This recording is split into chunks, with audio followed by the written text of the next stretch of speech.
Good morning, dear friends. I want to talk a little bit about my experience of frustration with change, that there's something awful going on, and no matter what we do, how many people gather to demonstrate, how many petitions we sign, how loudly we chant, how joyfully we sing, it doesn't change. And put that together with that I'm a writer. So I can name many, many situations like that in my life. But one of the pivotal ones was the Vietnam War. So I came of age during that time.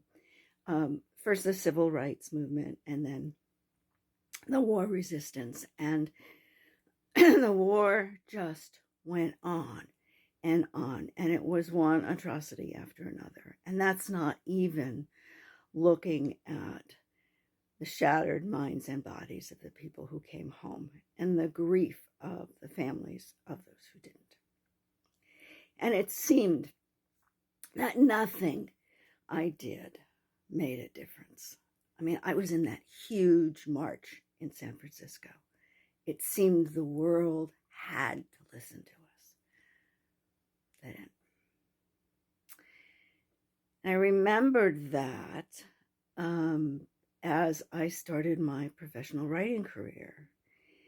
And it informed my very first published novel. It was not the very first one that I wrote, but it's the first one that made it onto an editor's desk and made it to the phone call where my editor said, "I love this book."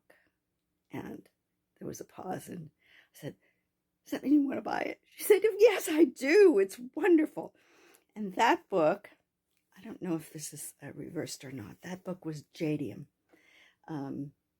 I think it's reversed. Anyway, it came out under my then married name, Wheeler.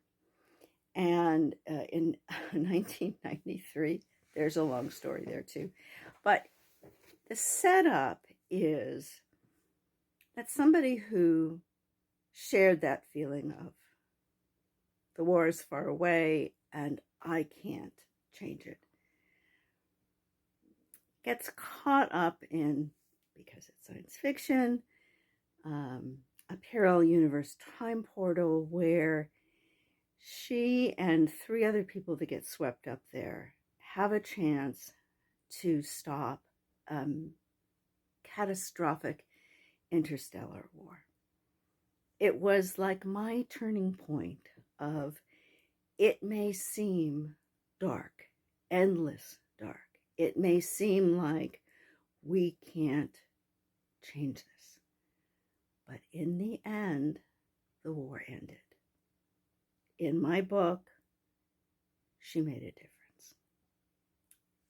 You can still find copies like this in used bookstores. It's wraparound, and you can see the crystal city that she saves on the back, and that's the cover of the ebook, which I brought out once I got back to the rights.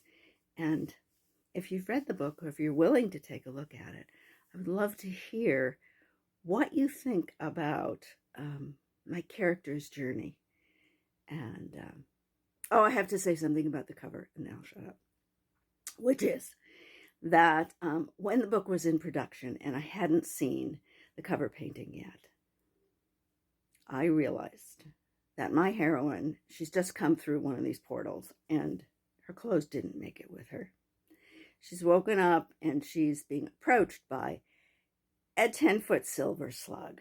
Those are my aliens that make the Crystal City. And I thought, they're going to put that on the cover because sexy naked ladies and aliens sell books. And none of my women friends will ever speak to me again. So instead, I got this very phallic spaceship.